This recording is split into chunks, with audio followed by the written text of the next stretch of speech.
first aspect that I want to speak about is the general reality we as the nonprofit sector working in. And I find when it comes to building sustainable organizations, I find that the nonprofit sector is very much needed in our society. We do take on tasks that are actually government tasks. We are called non-governmental organizations, yet we very often find ourselves stepping in and filling the gap where government drops the ball. So I find there's a massive need for us on many, many levels. I don't need to list it. You all know in South Africa where the nonprofit sector is needed. But ironically, at the same time, I feel there is not always, but often a bit of lack of trust that makes it difficult for us as nonprofit sector. We're filling the gaps that government leaves or that historically are there. And still you very often feel like people are a bit doubtful, why, what are their real intentions? What are they doing? So I don't find it always easy to be in the nonprofit space. And would be interested to see whether you experience that as well at times. I find that we're quite controlled and externally observed. It's not like we're running our own private business. We are running a non-profit, and that means a funder can access our books at any time. We get a certain legal framework that we need to apply ourselves and our work to. That is definitely a challenge that comes with the work that we do. A financial aspect that is challenging is that we're expected to spend what we received within the same year. So it is difficult for us to create reserves, and that is not intuitional to actual healthy financial management. In reality, we would teach our children and whoever we teach about financial management that we should try to build reserves. We should try to be as economic as possible and make sure we build reserves for those days when it is a bit financially more difficult. But our reality is, as the nonprofit sector, when we get funding, it is attached to a certain project period and it must be spent in full. It is understandable why it is like that, but that makes it difficult for us to build a sustainable vehicle because we can very often find ourselves in a situation where funding ends and there is no reserves. So I wrote down here, ironically, it seems society makes it more difficult to build a financial stable organization, NGO, which benefits society than it is to build a company for personal gain. So if you would start your own company, no one would care. You could make as much profit as you want. But if you build, let's say, a non-profit company that should actually add value to society, I find it is made quite difficult for us at times. And I'm mentioning that at the beginning because I always feel we also have a responsibility to advocate not only for ourselves, but for the sector. And that is messaging that I very often also carry forward to funders when I speak to them or government officials, that they understand the responsibility that we carry and the difficulty that comes with the work that we do. So that ultimately maybe it could be made a bit more conducive and easier. And at the same time, if I go to my second slide, I want to emphasize that we have a specific responsibility. So all the funds that we receive is money from individuals. It's money from companies, or it's taxpayers' money.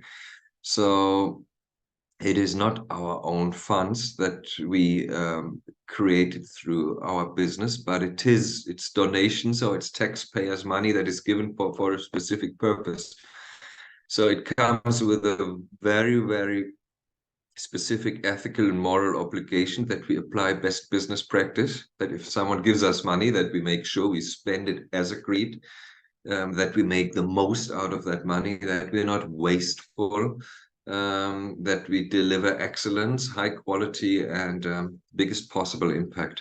And that is the reality that we have to kind of navigate in as non-profit sector.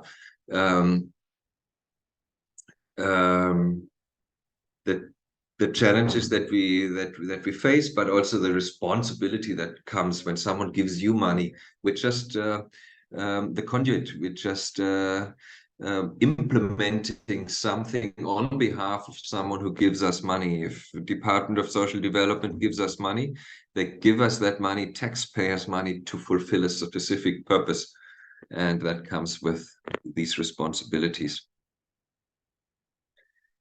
Now, how do we navigate through such realities? What is the precondition to succeed in with these challenges? And I would say the most important aspect, the most important thing to strive for is trust. We need to build trust within the society, within the network we are in, with our partners, so that we can succeed. So in when it comes to building sustainable organizations, when it comes to raising funds, the most important currency we're dealing with, from my personal experience, is trust. The moment trust is not there, we will not succeed. Trust within the community, within our beneficiaries. If our beneficiaries don't trust us, we will not succeed. If our staff and our colleagues don't trust us, if our partner organizations don't trust us, we will not succeed. So I find trust is the currency we need to strive for. That is the foundation and the building block that we build our organizations on.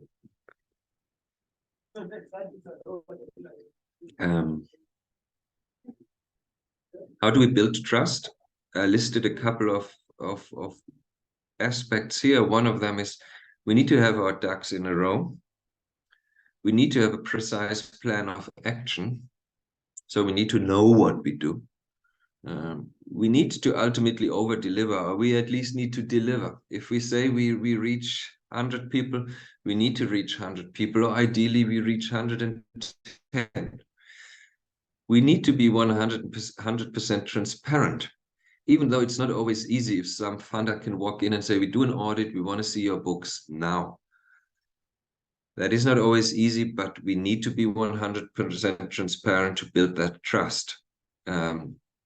And last but not least, we need to stick to funding agreements religiously. We need to report on time.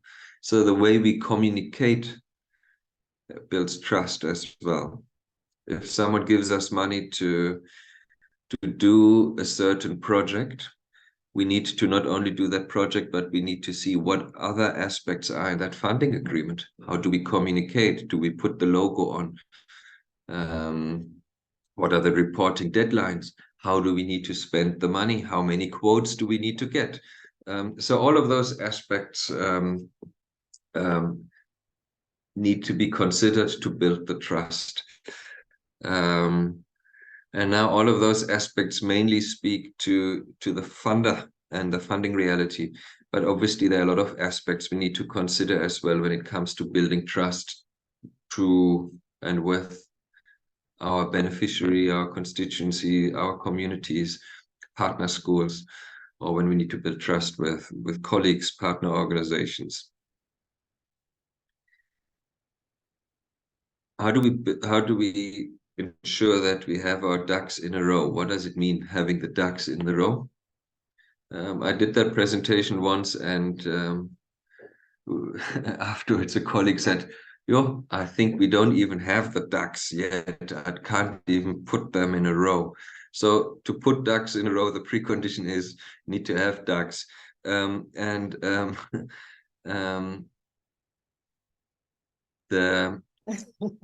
listed a couple of aspects, what it means to have ducks in a row. And one aspect is, I think we need to have a clear vision and sound values as part of our organizational culture.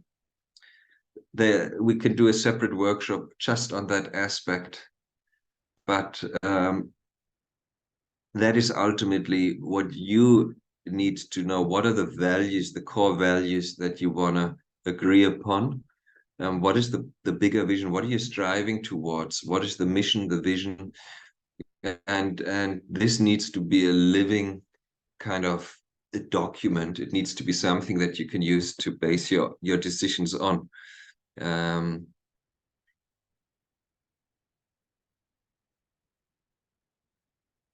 Good governance. Good governance is obviously one of those words one regularly hears on government level down to the smallest non-profit level. Governance is basically the way we run our organizations from a leader perspective, and that means when we speak about having our ducks in a row, it means we need to have our founding documents, our NPO registration, PBO status, tax clearance. Now NPO with DSD, PBO status with SARS, tax clearance with SARS. And having these ducks in a row means if you contact me today at 4 o'clock and you say, Jonas, we want to submit a proposal tomorrow, I would need to be able to pull all of those documents out without saying, oh, let me quickly call DSD and I need to quickly sort it out with SARS. Very often opportunities come last minute. So to invest time to have all of those documents as hard copy and a soft copy handy, and that you have reminders in your diary a month before your tax clearance expires, to make sure you have those documents at all times, is key. You need a good board of directors. You need a board of directors, and you need them to have defined roles and responsibilities. You do not just want to have a group of people who just want their seats and that do not support the organization. Very often when I do NGO coaching, I realize there are a lot of board of directors that almost become the stumbling block. They're slowing the NGOs down, because there's internal dynamics in those boards that just make it very difficult for the managing director or the CEO to manage the organization. So make sure your board is functioning. That's another separate workshop that we can do, where we look at how do we design functioning boards. But one aspect is you need to know what they have to do and why they are on the board. They need to have roles and responsibilities, and they need to know it, and it needs to be agreed upon. Another aspect is the know-how and the capacity in the team to deliver. If you have a contract with a funder and that contract states that you run psychosocial support programs, you better have the necessary expertise in your organization that you can deliver. From a policy point of view, I think the core policies that you should definitely have is a proper HR policy and good, sound financial policy that you use to run your organization, that you use as the backbone to build your organization as well. Those policies do not have to be cast in stone. They can be changed, and with a growing organization, they can be adjusted. But you need them, and you need them more than just copy paste from another organization. You need to be able to you need to know what's written in there. They need to be a living document, at least for yourself. Otherwise, you're blind sailing, and then it's just a document. If a funder asks, "Can I see your HR policy?" and like, yeah, sure, you can send it, but you don't know what's written in there, then it's not the guiding document for how you run your organization. Having your ducks in the row: financial management, budgets, and capacity to report. That is key. Push towards having good financial management system, and that comes with the capacity to design budget and to design and report. That is a staff question, a capacity question within the organization. And that is very important to invest here. That was for Massifundo the game changer. I once had a funder that asked me at the beginning, we were a very small organization and most of the tasks were on my shoulders. I did the financials on the side and the fundraising and the PR.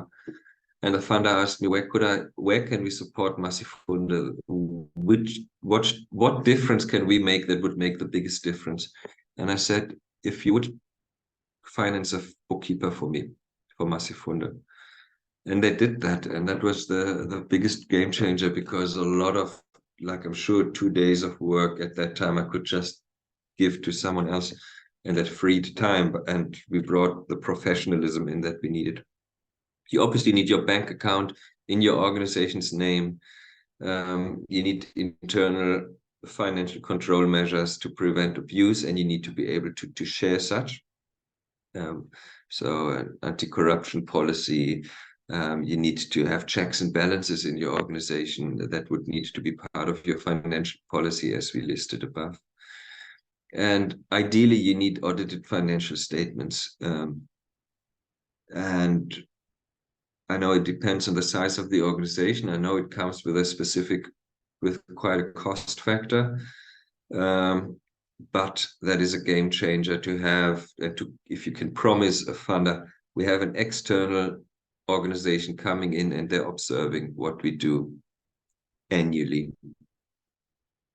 And then public appearance, website, annual report, brochure. So the things I've listed on this side, those are for me the key aspects to tackle when building a sustainable organization. You cannot do all at once, but you can be building on it. And you can always put time aside to make sure every week you pushed a little bit further to ticking all such boxes. If you're a managing director and you find yourself pushing 50 hours just on operational level, then you will not be able to build the organization. So you need to make sure you allocate substantial amount of time of your MD budget, time budget, towards such tasks to build the organization in such a way that it really has its ducks in a row.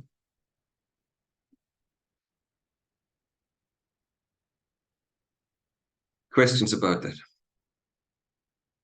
Any of those points where you feel we should dive in a bit deeper?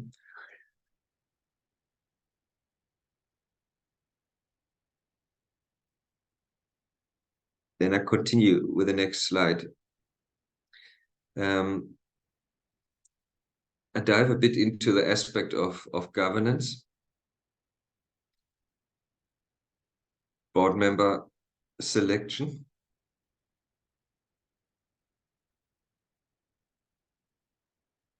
Board member selection is tricky. You want to have board members that you can 100% trust, that have your back, that can add value, and that ideally are financially well off, that they do not need to expect any financial support from the NGO, so that they can do that as a pro bono honorary commitment to the cause of your organization. So here you don't want to rush. And if you have the wrong board members on board right now, you need to invest time to make sure, how do you turn it around? And that can mean letting go of board members. So you want to make sure you also have in your constitution a policy that all board members, for example, at Massifunde, always 50% of the board members have to resign after 2 years. And then they need to be voted back on. That gives the board the opportunity to theoretically say, okay, you had to resign after 2 years and we don't vote you back on. Oops. So that is like the last resort, because you don't want to have someone sitting on the board and slowing you down. I would look at specific positions, look at specific know-how that you need. So don't mix up your board with your operational team. So you don't want to have someone on board level who constantly thinks he or she could now start implementing programs with you. So a social worker you don't necessarily want to put on your board, because the social worker is a hands-on person. A social worker you want to employ. You want to have that social worker on the board. You want to have an expert for the topic of human resources. At Massey Funder, we have a former CCMA judge, and we have a consultant, and she's an industrial psychologist who consults on the HR topic. Then we have a chartered accountant, a CEO of a financial advisor. He's our treasurer. Such know-how is valuable on your board, because it's management know-how, and you want to be able to have those connections to tap into, to pick up the phone and call someone for a specific need. Not the day-to-day running, but the bigger challenges, letting go of a staff member, a certain disciplinary issue, but also financial questions, when it comes to strategic questions. You want to have someone who gives you neutral advice and who doesn't have a self-interest. When you talk finances, you don't want to discuss strategic financial decisions necessarily with someone who has a financial self-interest in the organization. So that's where your board comes in. I mentioned before the policies that the board needs to approve. Don't expect your board to write them, but the board can be involved in proofreading them and giving advice. And I mention here again, don't copy paste your policies.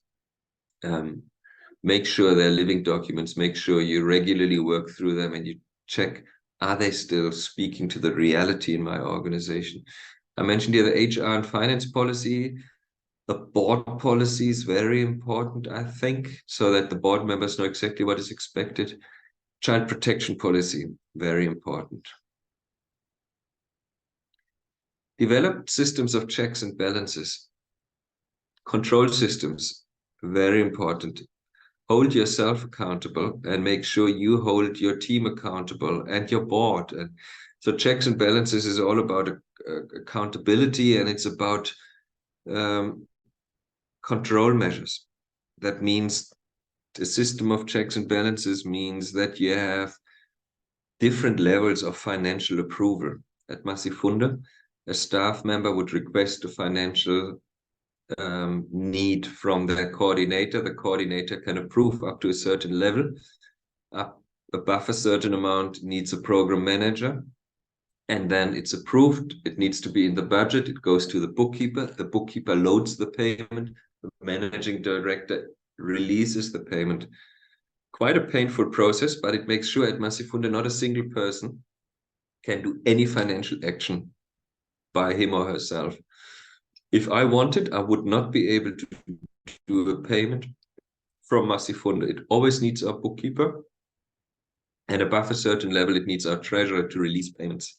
So it's usually 2, mostly 3 or 4 people who are involved. That's a system of checks and balances. That in case something gets stolen, you can always see there must have been at least more than one person who can pick it up and can prevent it from happening. Have a precise plan of action. Anything about governance?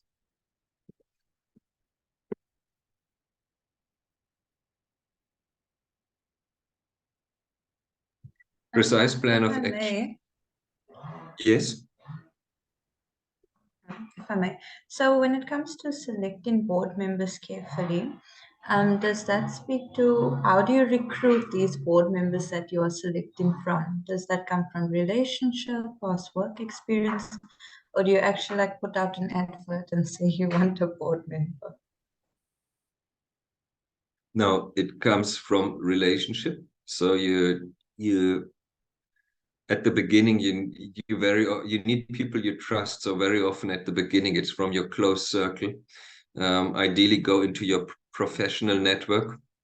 Churches are a very good place to look. There's that quiet judge sitting on the side, or there's that CEO who comes with a big car.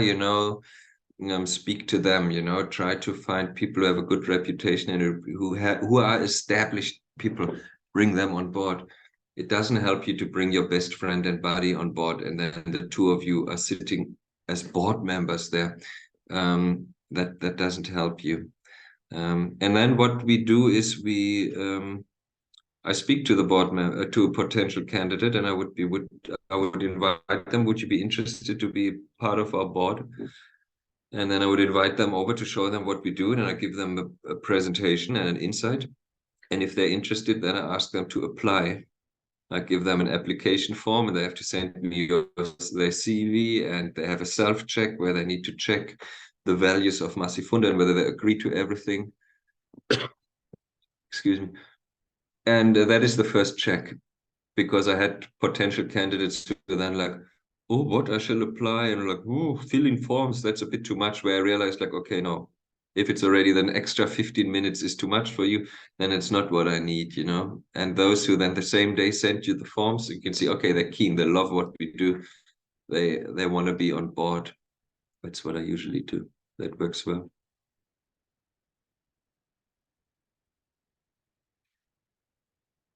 Okay. Have a precise plan of action.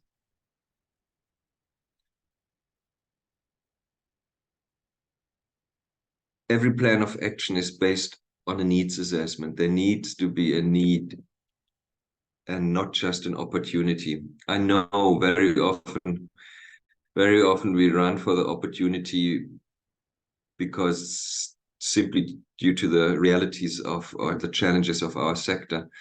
But if you design your own programs, start with the needs assessment. It doesn't have to be an academic thesis, but a couple of questionnaires, a couple of interviews, some focus groups, sessions with the community to really make sure what you're planning is based on your beneficiaries' needs. And it's not just in here, but it's also out there. And funders will want to see that. And the beneficiaries and the community wants to see that as well. So that would be the first thing you start with if you want to design a plan of action. The second thing would be, and that again would be another workshop, a theory of change, of a logical framework. Like, how do you want to address that need that you identified? How do you want to bring change? And sometimes change is not always so easily achieved. It's not as easy as saying children don't have school shoes. My theory of change is I buy school shoes and I give them to the children. That is pretty straightforward how you can address that need. But if you work on a bit more, that's the classical charity, it's cold, I give blankets. You don't necessarily need a theory of change here. But when it comes to behavior change, more complex challenges, gender-based violence, there's not one cause, there's many causes. So you need to have a theory how you want to tackle that problem. And that could be positive masculinity workshops with fathers. That could be self-awareness courses with young girls, could be all sorts of positive measures, interventions on ECD level, preschool, primary school level, where you try to identify this intervention leads to a certain outcome, and that leads to your objective, and that's how you initiate change. Funders want to see that. Funders want to see that you thought through your interventions, that you can explain to them how you achieve that. I'm not sure, have you guys had a look at the Massifunda presentation, or should I maybe just quickly share our simple theory of change just to make it a bit more tangible? You can share, please, Jonas.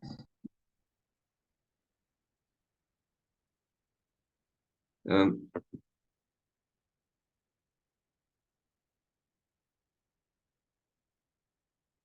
and I'm doing that now.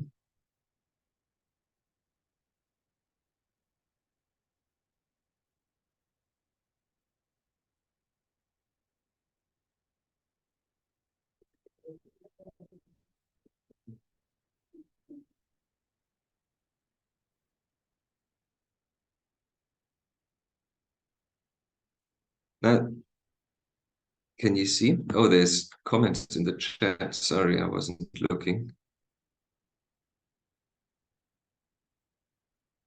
Please include the name of your compliance, kind of, okay. So that is kind of a visualization of our intervention in Walmer Township. The different age groups, preschool, in-school age group, post-school, on individual level, and on the family systems that we support, on community level interventions like ECD trainings, school support, libraries, entrepreneurship trainings. So that is, first of all, that's not a theory of change, but it's a visualization of our, basically a programmogram, how it fits together. And this is a very simplified theory of change, where we show how we want to initiate change. In the middle, you can see the individual, high school or primary school, boy or girl child, and he or she, they have access to academic support. They have access to life skills, personality strengthening. We work on and increase resilience levels of children and youth. They have access to extracurricular activities that could be drama, choir, etc. They have access to the social assistance component. By doing that, we intervene holistically, we remain learner-centered, and we activate them to reach out and to act as what we call change makers, and they reach out into the community. Now, that is a very, very simplified theory of change, but it shows you a bit, and it visualizes it very simply what we do in the in-school bracket. So that's primary and high school learners. Holistic support, a variety of programs, certain areas that we tackle, activate the learners, reach the community through outreach. Very simplified. I'm showing that because very often such things are not appealing. Very often such things are dry. They come in Excel, logical frameworks. And so you can do things appealing, and the majority of funders accept that, because they're also human beings who like appealing things more than Excel.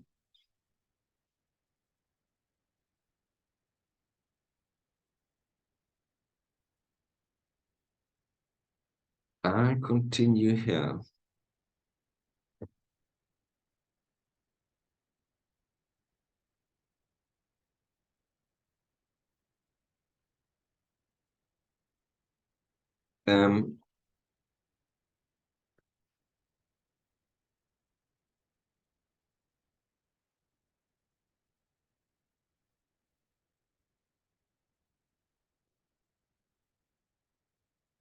Spoke about the precise plan of action, realistic plan of action.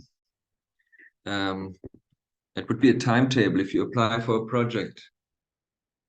If I speak to an organization and they come to me and it's like, oh, Jonas, we have that project, and can you support us? And I realize it's not realistic at all. They've been doing something for 3 years and they have achieved hardly anything. And now they're telling me what they want to do in the next month. And I feel that's unrealistic. And then I would shy away from it because I don't want to invest my energy, my time, or organizational funds into something that is not promising to be successful. So that comes down to not offering too much. One aspect as well when it comes to precise plan of action is learn to say no. Less is more. I'm sure all of you, if you would sit in the same room right now, I would see you nod. Non-profit sector, we constantly get asked to do something, and learn to say no. Focus on your areas of importance, of your focus areas. That is what your organization was founded for. If you started your organization to do extramural activities in a primary school, that's your task. Do that properly. Focus on that. And if someone comes and says, why don't you work with high school learners, or why don't you help the elderly, or the preschool? If you are not yet successful in what you do, say no and focus on what you wanted to do. And if someone in the community or tells you, why don't you? You can ask it back. I motivate you. You can ask back, why don't you? We do already so much in the nonprofit sector, and we are tempted, we're struggling to say no, and we constantly put more in our suitcase and more on our plate. And then it dilutes, and then we do this and we do that, and we get carried away. And then in the end, we achieve hardly anything because we do too much. So I motivate you when it comes to planning. Less is more. If you write a project plan, less is more. Focus on the most important things. Cut out what is not really necessary. Submit to funders the core work. They like that because they're like, they are focused. Laser focused is the word that Jimbo would use here. So to be on point in what you want to do, and you say, that's the need, I identified it, that's the theory of change, and everything else I cannot do right now. I would get carried away. Know your focus. Do one thing properly instead of doing many things half-heartedly. That's exactly what I said just now. At least have some basics of monitoring evaluation. Monitoring evaluation means monitoring is an ongoing process of tracking the impact of your work. And the evaluation is usually at the end of a project or after a certain period of time where you say like, oh, now we take a month or two and we evaluate and we really want to measure the impact we had. One can spend a lot of time here to make a good informed decision. How much time do you want to invest into monitoring evaluation? But the basics you should have. You should register your beneficiaries. You should know them. You should be able to know how often they attend. So attendance registered, a good database of your beneficiaries, should need to know at least when, who's coming. And it's very difficult to measure behavioral change, You can measure it, but it is exhausting. So you could at least measure the school performance of your beneficiaries. Do they improve since they're coming to your academic support, for example, Such things you can measure. And if a funder comes to you and says like, so if a funder asks, how do you measure your impact? You need to be able to show something. You don't want to stand there empty-handed and say, I have no clue. It feels good. That's not enough. So you need to be able to show something. And if it's just showing, I need to do something right because our beneficiaries come every week and we don't have any dropouts and we have a long waiting list. So there is something right that we can do. That is already monitoring the work you do.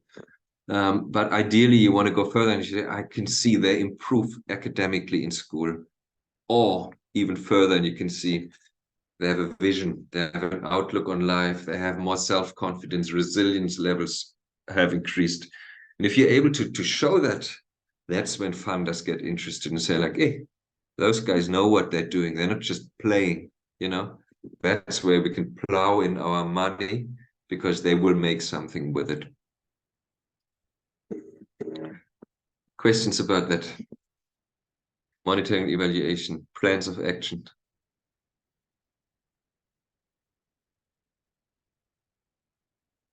No, I proceed. It's 3:00. Our teams, again, less is more. You rather have one strong team member than having 5 weak ones. I know at the beginning you don't want to say no to anyone, and whoever wants to help, and the volunteer that wants to come and that wants to come once per week for an hour, maybe 30 minutes, maybe longer. That's beautiful, but does it really help you? So think more like a businessman, make decisions that are sometimes uncomfortable, and focus on those key players in your team when you can see those are the game changers in my team. They make a difference. Invest into them, keep them. And if you realize those who are just floating there, they're just, then rather say thank you, no thank you. So less is more, also when it comes to the team.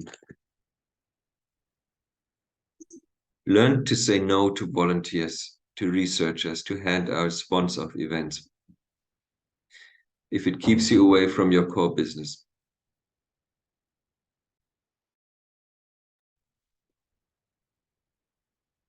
I want to highlight that again. Universities as well knock on our door here at Massifundo almost weekly. I get a request. We want to do a research. We are third-year students. We want to do this. We want to do that. Can we have access to? Can we interview your staff members for 3 hours? And at the beginning, one is like honored. Oh, great! The great university is coming and speaking to us, and that's great. And after some time, you realize like that is our money. That is our time. In that time, we could do something else. So ask them, what's in for us?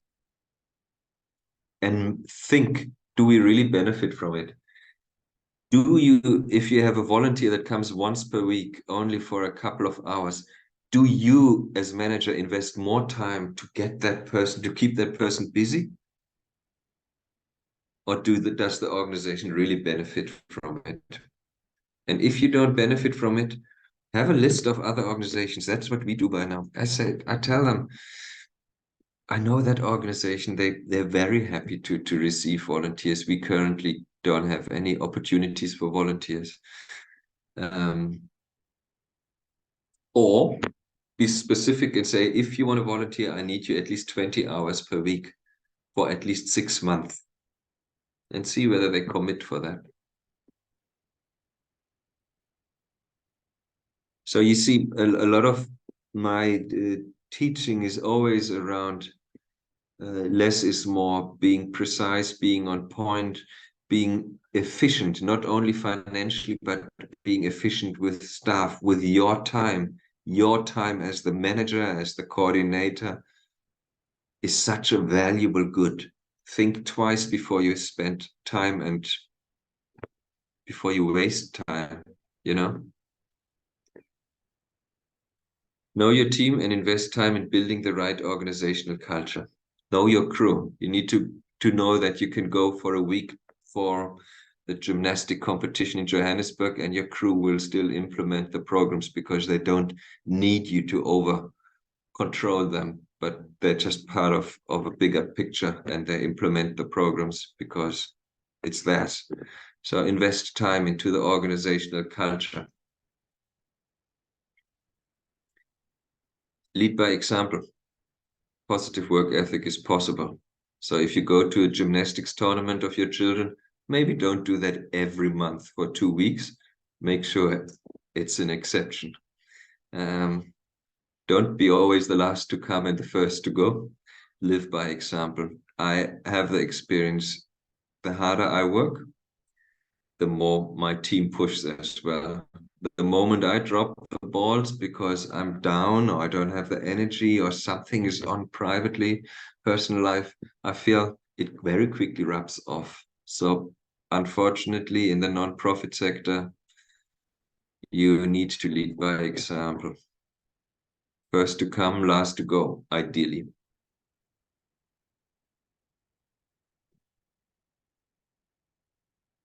How to raise funds.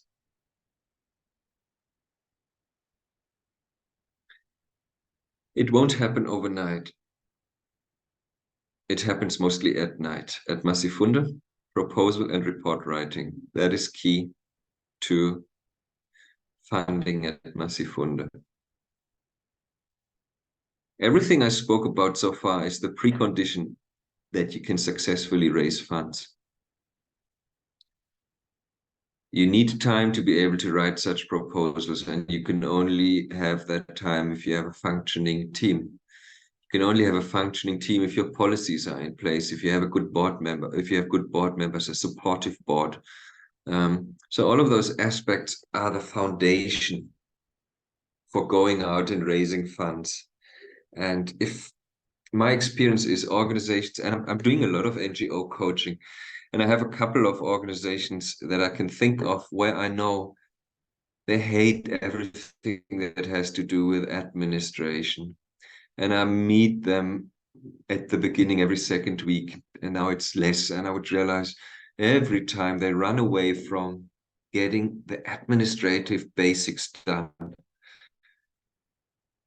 And then I realized, no, we cannot apply for funds. If you don't have a vision, if you don't have your vision statement, your values, if you don't have your policies in place, it won't be successful. Those are the preconditions for successful proposals. Maybe you can have a lucky shot here and there, but sustainably invest into whatever I just shared before. Sometimes also I say to some organizations, pause. Take a pause, and focus on that foundation, and then build your organization on top. If you just build an organization with all those activities, but the foundation is not there, your house of cards, it will collapse sooner or later, or you won't even be able to build it sustainably. And you do something, and while you're doing, you're active. The moment you take a break, everything will pause.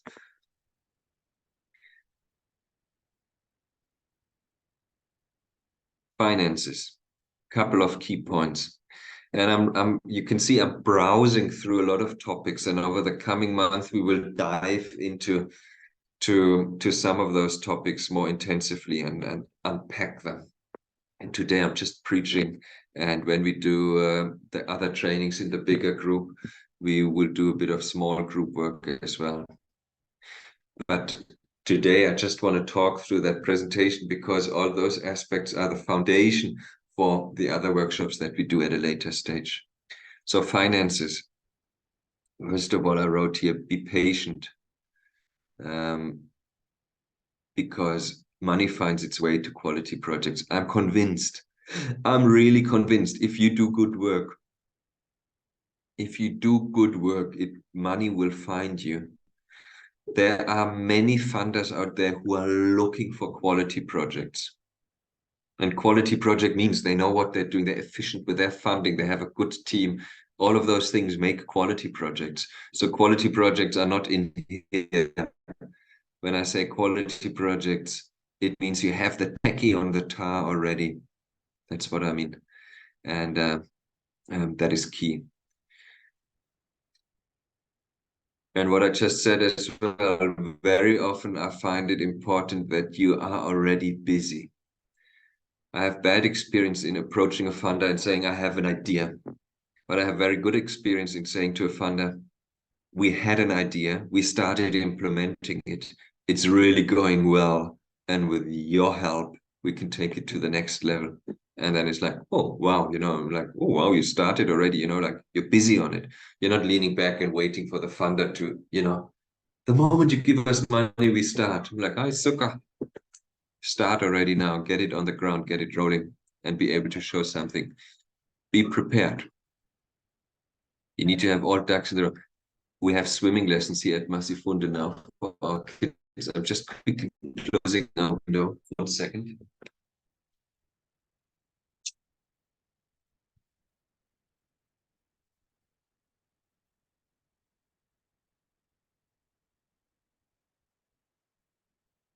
So I'm back, in case you're still there. Be prepared when it comes to finances, funding, fundraising. At all times, as I said earlier on, have your documents prepared. When Debanay sends out a call for applications, there's some organizations that can apply the very same day with all documents in the row. That's impressive. And then you have the organizations who send you a link and a question until when and what's deadline and what, and then they send the first document and then the next.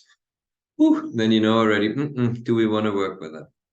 So be one of those organizations who have all your ducks in the row. When it comes to finances, be stingy. Creative boiler fund, reserves by all means. It is not easy because most funders give you money that needs to be spent. So creating boiler funds is not easy. You can create boiler funds, which means reserves, only if you get funding that is unearmarked, or if you get funding that is if you generate own income. So if you don't generate particular funding, but we have social enterprises, for example, where we can generate income through our restaurant, our sales, any types of activity. Those funds are not earmarked. They're not ring-fenced. They don't have an expiry date on them where someone says you need to spend it until then. So such funding, you can put in an investment account and let it grow. The objective is to have at least 3 months running costs on the bank. So if you run out of funds, for 3 months, you could finance your show. That is kind of the target that we always aim for. We're not managing at the moment, but we're working towards that. When it comes to finances, be honest. No fishy business in reporting at all times.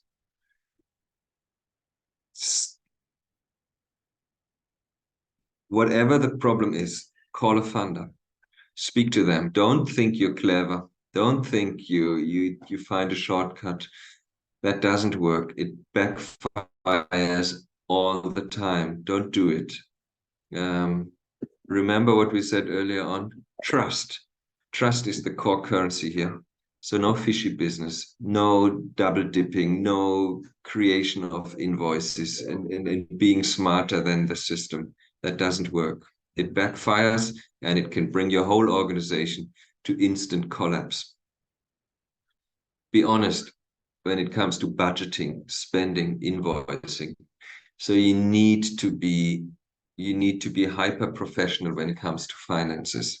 You spend along a budget, you stick to the budget. I wrote down here, our integrity and reputation are worth more than a quick grant. You know, if at the end of a funding contract, you haven't spent it all, now Massifundo, for example, we run the Changemaker network. Let's say we have exchange rate gains. The rand is weak and we sit with a bit more money. It can happen that at the end of the project, the funder might say, if you have that left, please pay it back. So we approach funders early. I would call them early. As soon as I know we might not spend everything, I will contact them and I'll inform them and I'll ask them for permission. Can we spend it for something else? Can we reallocate it? Can I carry that into the next project period? Do you want us to pay it back? With the worst case, you never want to pay the money back, but offer it. You can say we were able to implement 100% of the project and we still have a bit of money left. And then maybe the funder says, make a suggestion how you can spend that money. It's very often the case. And then you just say, we would need whatever. Can I buy an additional laptop for my team? Yeah, sure, go ahead. Those kind of things, That is the honesty that a funder appreciates. 80-20 rule. I referred to that already a lot today. Being able to say no. 20% of your effort creates 80% of your income. So be wise. Be wise where you invest your time. And be honest to yourself and cut out all those that wasted time where you realize like that I could have spent differently. Make sure you as a leader become efficient. Your time is spent wisely. 20% of efforts create 80% of your income. That is important to know. So sometimes it's the proposal that you spend time on that creates the bulk of the money while you run all those other activities that have hardly any financial gain. How to raise little funds. Just a quick list.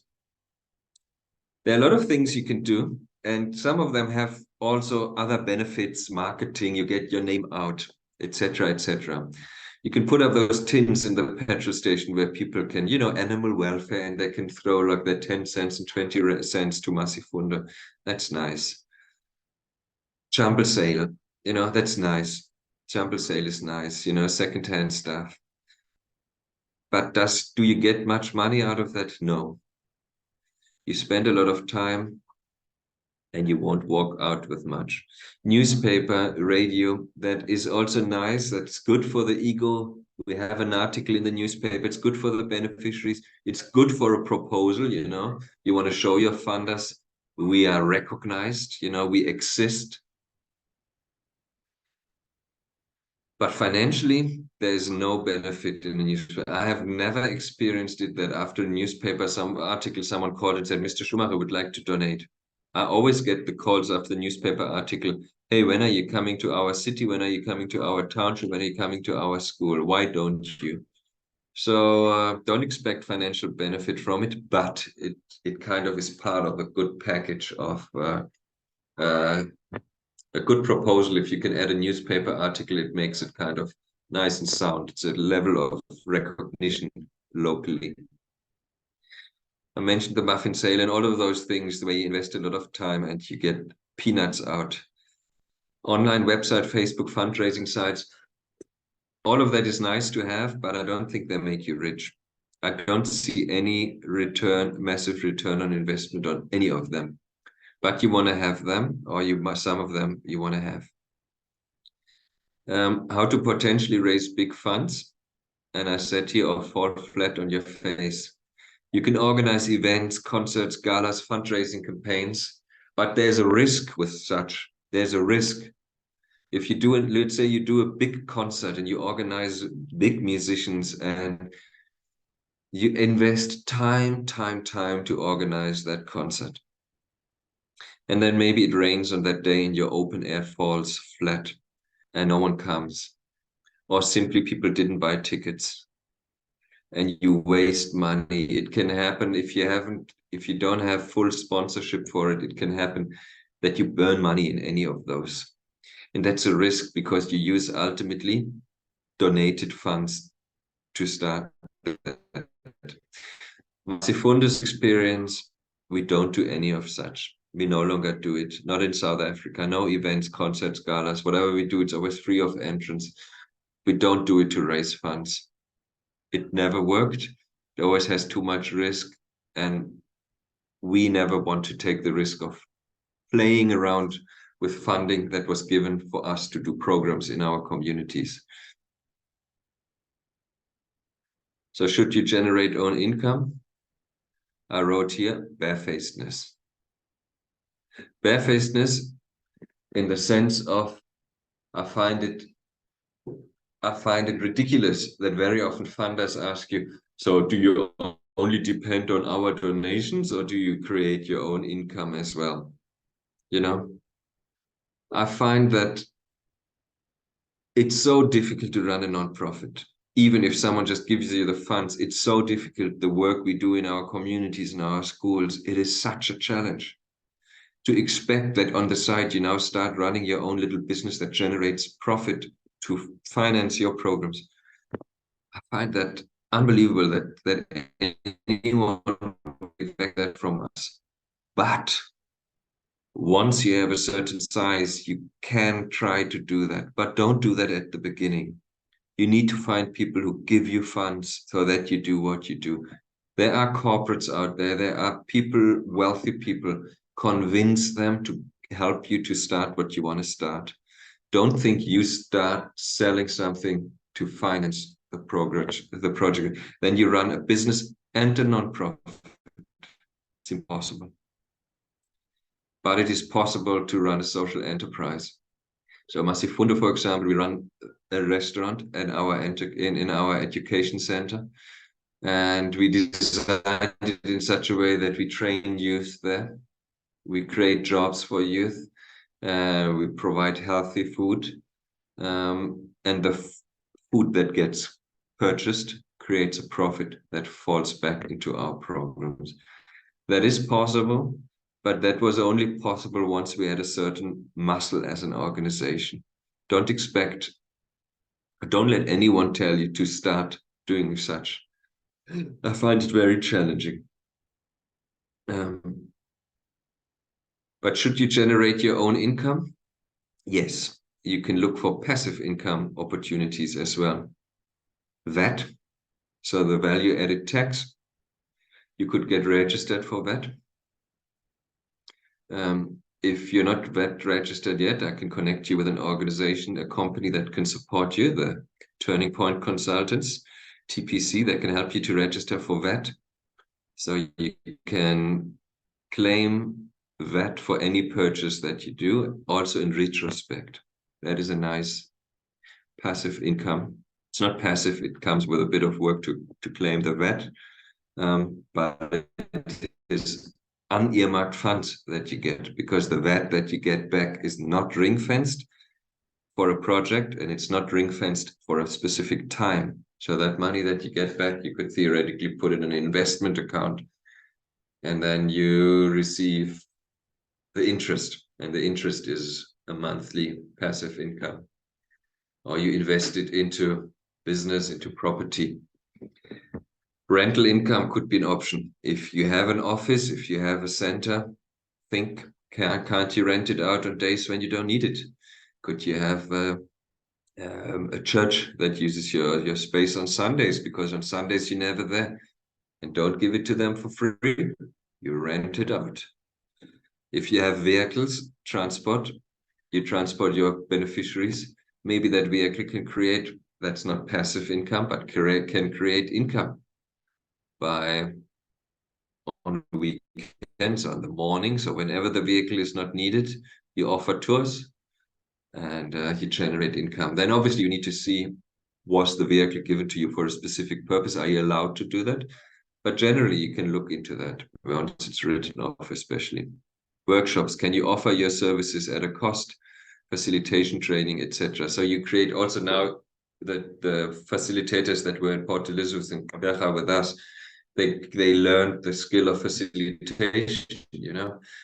That is something one can offer for the corporate sector, etc. So there is possibilities to generate income, but you must always consider the 20/80 rule, and you must always consider that this should not get you carried away from your core business.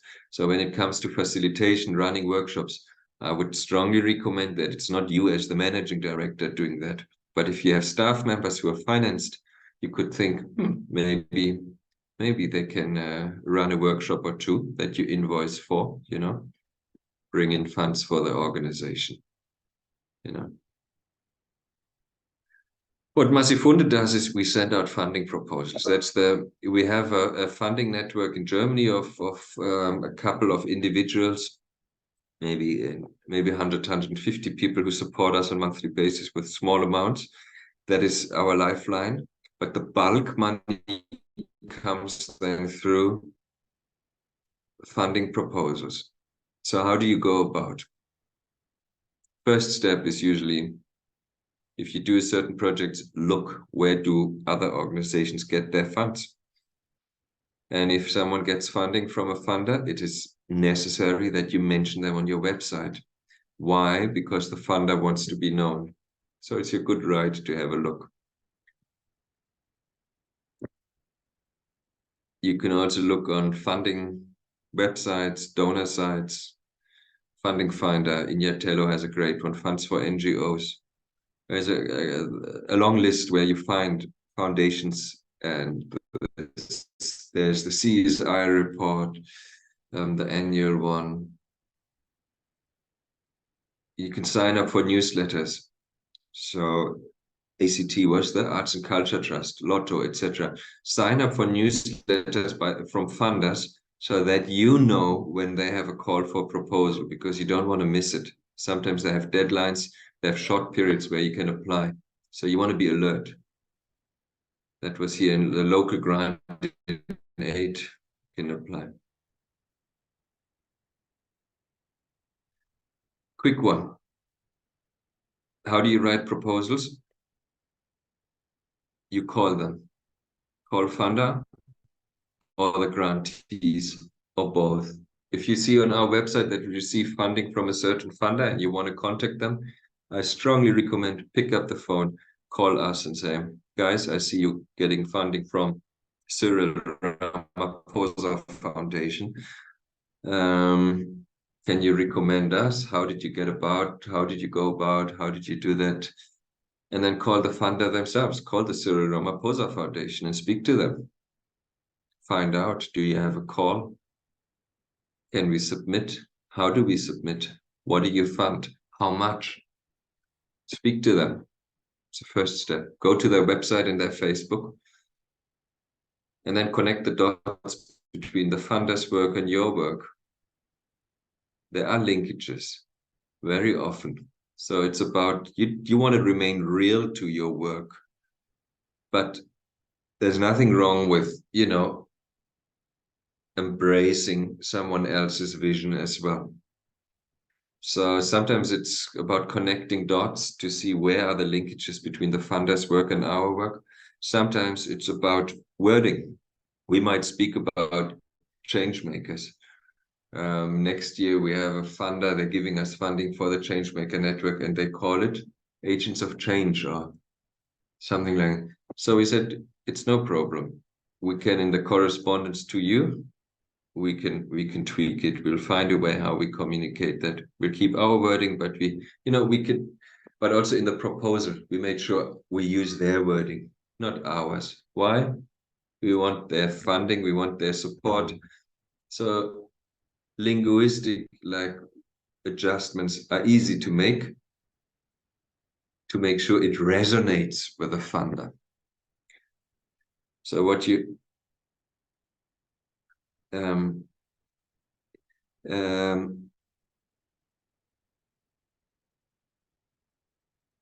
I just see Pumsila's question here. VAT registration, do they do it for free? Yes, they do it for free. They do it for free, and they claim your VAT in retrospect for you, and their fee is 25% of that. When that's Pumsila's question, she asked in the chat, VAT registration, the Turning Point Consultants. Please, if you want to contact them, let me connect you with them, because we will get a commission. That's passive income for us. That will not go off any of yours. But they get a 25% of their first VAT claim from you. That is fine, because most probably without them, you wouldn't be able to do that. Massive Wunde got registered in 2009 with SARS, as a PBO, and we got VAT registered only 10 years later. Maybe 8 years later, and they were able to claim back the VAT for the last 8 years. They got the 25% of that. That was massive, but we got still a nice amount from SARS. And you know what SARS does? SARS usually takes, and then SARS gave, and it was nice. I can just recommend to look into that. And government purposely gives the option that non-profits can register for VAT, simply to reduce the tax burden on us, because ultimately by claiming VAT back, it just means you don't ultimately have to pay VAT. So you reduce your costs. So it's a governmental support for the non-profit. That's the idea behind it. Connect the dots. When you write a proposal, I want you to think of your beneficiaries, your sustainability and your impact. And I don't want you to think of yourself, your staff, and your overheads. I know if you approach it with that attitude of, we need to apply for funding so that we can finance our staff and our salaries and the overheads, you will not be successful in your proposal. Don't think it. And I don't mean don't write it, but I even say don't think it. Really, when you approach it, think about, and when you write a proposal, think about your beneficiaries. That's what you're doing that for. The impact, what do you want to achieve? You build your proposal around that. Your overheads, that's the last thing you do after you do everything, and then you just say plus 10% overheads. you know, or 8% or whatever the funder gives you, you know, hopefully they give you overheads. That's a lump sum towards your admin, rent, electricity, blah, blah, blah. But I find it important to take a mindset shift here, that you don't approach it with that, I need to finance my salary, the staff salary. You know, we have so many costs, you know. Those are not good proposals. They won't be successful. Find out how much the funder usually gives. That's important. I mentioned above on top here already, call funders. No? You can ask them. You can ask them what do you usually give, you know, and then they say, if you never received from us before the first time, you only get not more than 100,000. But the second proposal can be up to 500, and then it can, you know, they will openly tell you because they have policies. So it's nothing to be ashamed about or embarrassed. Speak to them. It's a professional question, because you don't want to submit a proposal with a budget where you ask a funder who usually gives 100,000 and you ask that funder for 1 million. Why don't you want to do that? Because the funder will feel crappy if you ask him for 1 million and he can only give 100,000, because that 100,000 feels petty compared to 1 million. Then it feels like, we can't make a difference there. They need way more. You also don't want to ask a funder for too little. If a funder is usually giving 1 million or 2 million and you ask them for 100,000, then they also feel like, they're not ready for us yet. So you want to be on point there. You want to be on point, and you adjust your budgets accordingly. It doesn't make sense to submit a 5 million budget and then ask someone for 100,000 towards it. Then you must look at what component of your budget do you submit to that funder. So you have it covered by that funder, and then you move it out of budgets from other funders. You say, like, whatever, like Cyril Ramaphosa Foundation, if I stick to that, that foundation finances whatever, the camp component, you know, or they print the magazines for us in the Changemaker network, you know. So that's taken care of. Don't worry, you know. You don't want to double dip. Never ask the full amount. Never ask the full amount, in the sense of, it speaks a bit to what I said earlier on as well. Have started already, and don't come across like a beggar. If you need 100,000, make sure ideally you show a budget where you have 150 and you contribute 50. Or if you need 100, just ask for 80 and make sure you contribute 20. Just that contribution from your side. It's obviously, that's not a rule, but that's just, I'm just sharing my learnings here. If you come and ask, I need everything and I don't bring anything to the table, it's like, you know, it's a bit like standing at the robot and someone asking for money, and it's just asking for money, or he stands there with a black bag and says, hey, I'm collecting your rubbish. You know exactly he's asking you for money, but he's he's giving you a little, that kind of. So I always make sure we contribute a bit as well. Fine. I think we dive into that at a later stage. I rushed through that. We'll send you that presentation, but we'll look at that at a later stage, more in depth. How to write proposals. Don't blah, blah. No repetition, no typos. Please, if you want to go into schools and do education work, don't have typos in there. It's the 21st century. We have artificial intelligence. If your spelling is not on point, okay. But if you're not able to run it through a spelling check, come on, you know.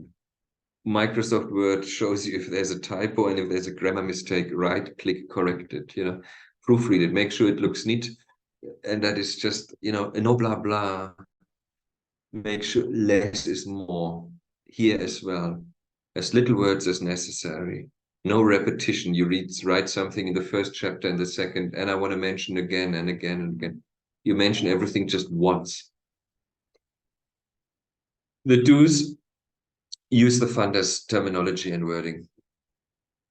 Try to at least make sure you want it to resonate. You don't want to Speak your own language by all means, if it can, it's the same like a job application, check how the company speaks and speak their language. All of a sudden, it feels from the word go that you're part of each other. You're meant to be. Ah, we say change maker as well. Oh, you do? Us as well. Wow. You know, clear structure, as short as possible, as long as necessary. I mentioned that clean and professional layout. First impression counts. Don't copy the last proposal and make sure it can be copy paste in terms of some text blocks. Of course, you don't always have to rewrite everything, but don't make a photocopy of a proposal and change the name on top. Photographs, graphic, make it visually appealing. Quarter to 4, I'm almost done. My learnings, don't beg. Rather propose self-confidently. So approach a funder, tell them what you're doing, meet on eye level, ask them to be partners. Don't beg. There's no need to. You're doing great work. You can be proud of your work, as proud as the funder is of his work. Together, you can do more. Meet him or her or them on eye level. Don't appear too needy. Everybody wants to be associated with winners. Don't beg. It's the same. Don't appear too needy. It's easier to keep a funder than to find a new one. So once you have a funder, make sure you take good care. You over-deliver, you over-report, you be precise, honest, upfront. You honor and celebrate your funder, let them shine. Don't ruin the relationship with a funder. The relationship starts the moment you get funding, not before. The moment you have the funding, you make sure you keep them involved and fascinated about the work you do so that it continues. Funders talk and give reference. The moment you have a funder and it goes well, funders are in touch. They will recommend you to others funders as much as you and we as the nonprofit sector speak, And we know who are the good NGOs and who are the bad NGOs. We know who delivers. We will see it now in our network. We'll see like, oh, those guys on point, Like here, Pumsile earlier on, I asked how it's going. Training was 2 weeks ago, and he said, like, we're busy implementing already. And I'm thinking, oh, wow, I must remember her and her organization. If someone asks me, that's kind of what you're looking for, Not the excuse culture, but like the go getter and like get things done kind of attitude. That's great. And that kind of positive word spreads. Take care of your reputation. It comes back to what I said earlier on. Don't be clever. Don't report smart. Don't be fishy. Be honest. Make sure no lying, no dishonesty. The reputation that you're building through trust, the trust that you build, it takes very, very long to build it, and it will take a day and it's ruined. So I beg you, take care of your reputation.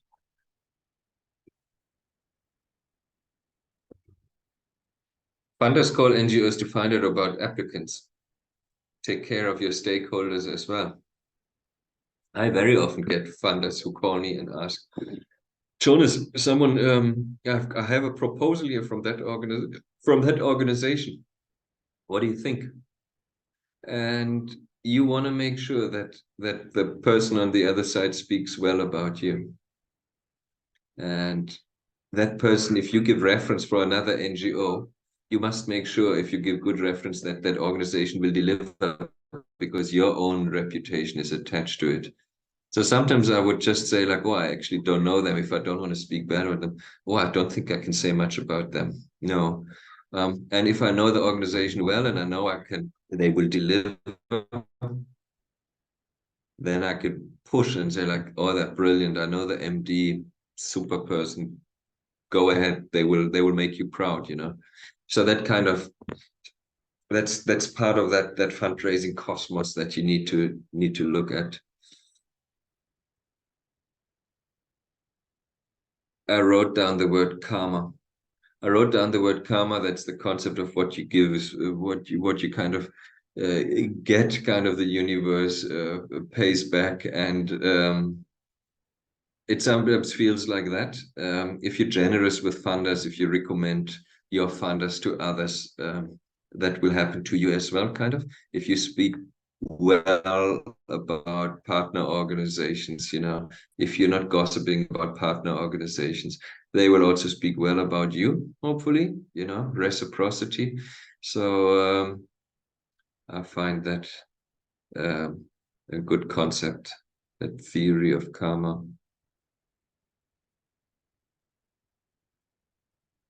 Those were the slides I wanted to share with you. That was in PE. That is a half-a-day workshop in Caberga. So we rushed through it a bit, but I wanted to make sure, since I wasn't able to see you in person, to ensure we're all kind of on the same page. I'm not sure how much time we actually blocked. I think until 4 o'clock, no? Debane, I'm looking in your direction. Or did we block only until 3:30 and I'm over time? No, we blocked until 4. Until 4, yes. Sorry if the network is still bad. I'm putting my camera off. Until 4. Oh, okay. I hope you were able to hear me. You would have mentioned if 1.5 hours my connection was bad. Yeah, I'll open the floor for questions, comments, feedback, anything that resonates, anything that you see completely different, or anything where you feel explain a bit more, or anything that you might be interested to receive, kind of maybe supporting documents or anything. We can just use the 10 minutes that we have. Lutendo, Rina, and Pumzile, if you're still around, feel free.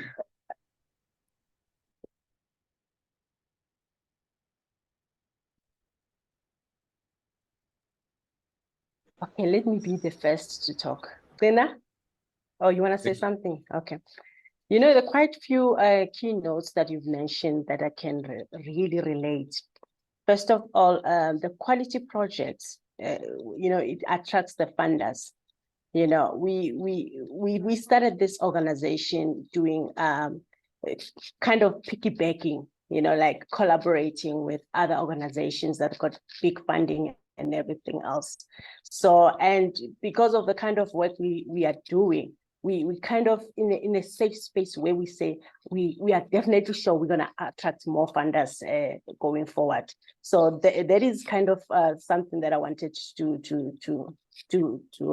what you call it, to agree with you in terms of that. I've seen that, and it's happening like right now. So, and then the second thing that you've mentioned, it's about what is that? The 80%, 20% rule. So I realized that I normally say to my colleagues in this field, I said, let's run NGO the way we would run your own business. First of all, the compliance is very important. And how you portray yourself with, you know, with other people, regardless whether you are in your own company, in your like business, or in NPO, it's very important because people talk. You know, your reputation it's very important. So you build a foundation using that 20% rule, and then you sit down and you watch the 80% income. I like that. And if we can try and try and implement it in a non-profit organization, sometimes it gives burnout, but now it works. Somehow it works. So yeah, I'm quite happy with those some of the things that you said, because they kind of affirming what my logic or my knowledge about the whole thing, you know. Sometimes people will think I'm crazy when I say things like that, but since, well, you've mentioned some of the things, I said, oh yeah, yes, I was right. It's actually, you know, very inspiring. Thank you very much for that. Yeah, I'm glad to hear that.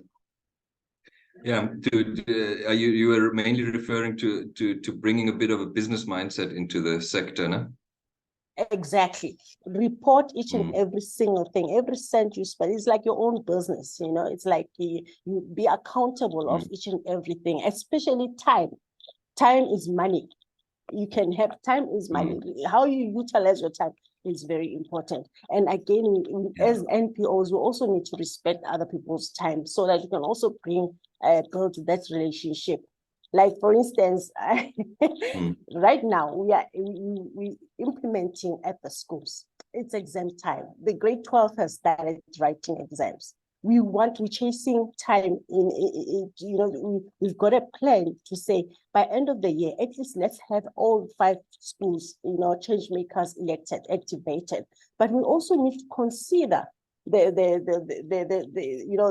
those students, those schools where they're writing exams. Some are fine with that, but we shouldn't be too pushy sometimes, We need to build that relationship. I know we want to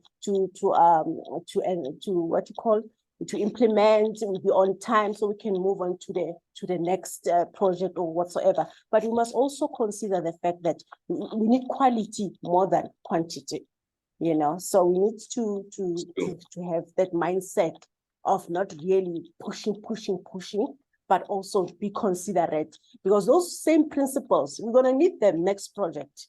We don't want to find ourselves being as if we are bullying them to accommodate us into accommodating us, especially at this time of the year, to be able to give us that 2 hours or 45 minutes for the project. I'm just saying that we need to be, I don't know, but yeah. Yeah, economic with the partner's time as well, basically, and the beneficiary's time. I agree. Yeah.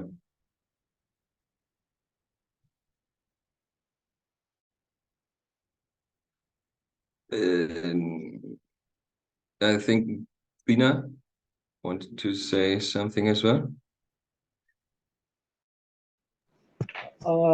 Firstly, I would like to indicate that the massive fund is a blessing to Samanachenu for the fact that the pace and the approach that we used to do in expecting to grow the organization, it was a totally wrong approach.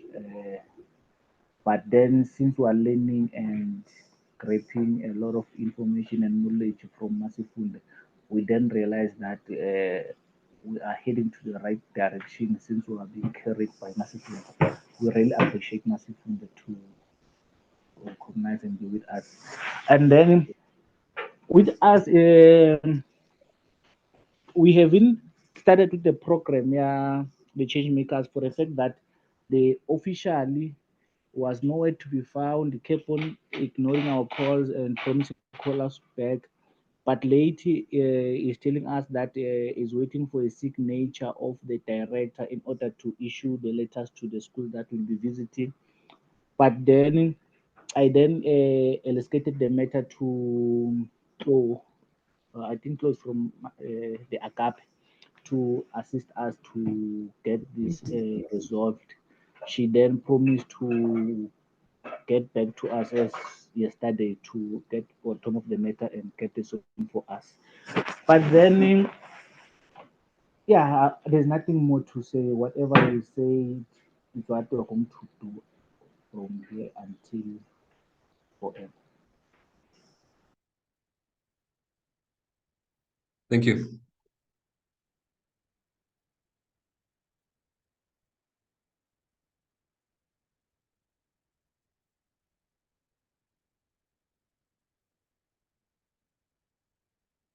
Any last words, Lutendo? Hello, Jonas. I'm very much glad about the presentation. I'm very happy about your presentation because it's also touched on what I'm doing in the organization, because I'm also involved on proposal writing. However, I can see in most of the organization that we are working with them, there is a lot of challenge in terms of compliance. I feel like this presentation, it will guide us, even the other stakeholder that we are working with them, in terms of, let's take the compliance as a daily thing. We need to remind each other about the compliance, because some other proposal we can't able to apply without other compliance. And by giving us this opportunity to have this meeting, it reminds us about compliance is everyday things, not maybe because of this the end of the tax clearance. We need to rush, we need to prepare, we need to have the plan to say, okay, let's have a plan, let's have something that's going to remind us every day to say, okay, by these days we need to have 1, 2, 3. The program itself, we already done about implementation part, about the activation. Today it was our last day at Mamelodi, and everything went well. And maybe we're going to have a little bit of challenge about the training with the change makers, because the teachers and the principal, they complain about the time during the exam. So that maybe in terms of activation or the training of the students is going to be happen around January. But yeah, I think this program is going to help us to learn about what's happening on the school, because there's a lot of challenge that is happening in a school. We also get something in Mamilo that there is umashonise, someone who's loaning the student money within the school system. So it causes fight within the school. There's a lot of things that is happening in the school system. They fight, selling of drugs. I hope this program is going to allow us to get into a real problem that the students are facing, because they discuss a lot of things during the activation session. But thank you for your presentation.